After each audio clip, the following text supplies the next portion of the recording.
Autophagy is the body's microscopic equivalent of a high-efficiency recycling factory, tirelessly scouring cells for broken proteins, worn-out mitochondria, and other molecular debris, and converting them into reusable materials. It's the sort of operation that would make Marie Kondo proud: organized, thorough, and completely silent, until breakfast shows up. That's when the paradox begins. Fasting naturally activates autophagy, letting your lysosomes and proteasomes do their deep cleaning magic.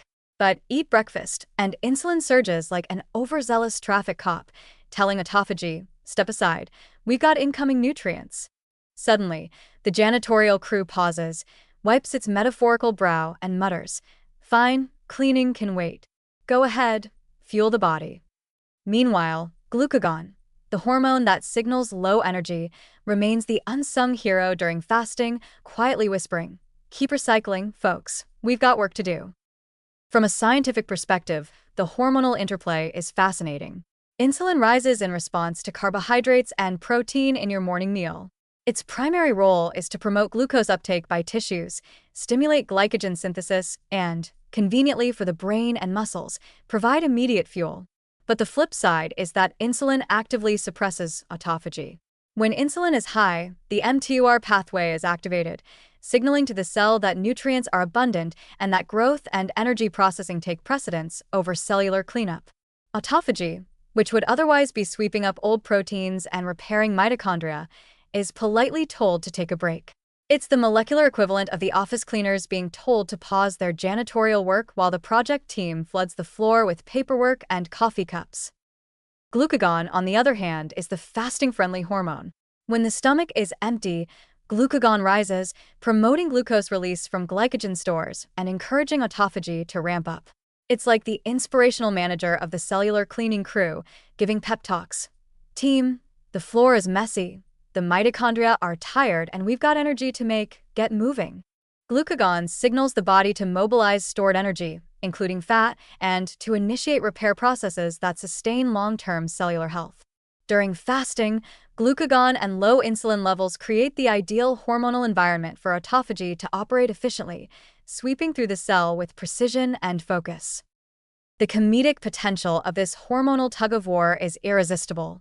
Imagine lysosomes with tiny brooms, lined up for a morning cleaning drill. When breakfast arrives, insulin bursts in wearing a neon vest and clipboard. "Attention! Nutrients incoming." Cleaning halted until further notice.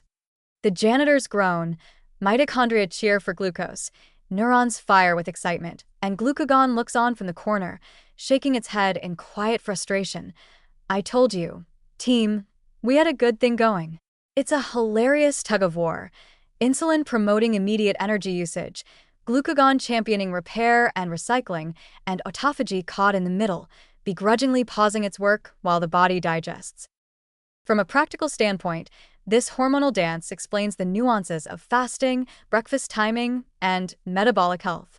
Skipping or delaying breakfast allows glucagon to dominate, YMPK to activate, and autophagy to proceed, contributing to cellular repair, mitochondrial efficiency, fat mobilization, and potential longevity benefits. Eating breakfast immediately after waking shifts the balance toward insulin dominance, providing immediate energy for cognition, muscles, and metabolism, but temporarily pausing autophagy. It's a classic trade-off: short-term performance versus long-term repair, immediate fuel versus cellular housekeeping. The positive and funny angle is that your body can do both, just on different schedules.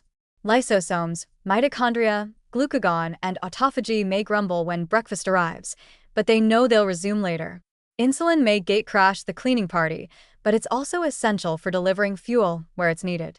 Evolution, it seems, enjoys a little morning comedy.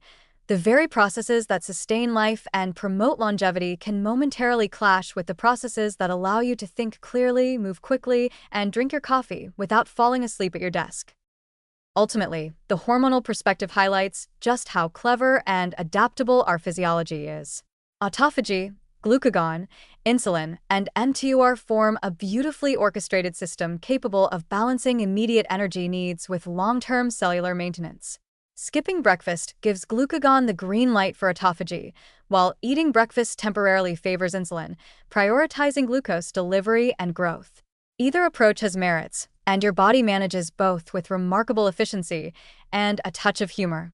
Picture your cells sighing, rolling their tiny eyes, and shaking their tiny fists at insulin, yet continuing their work later.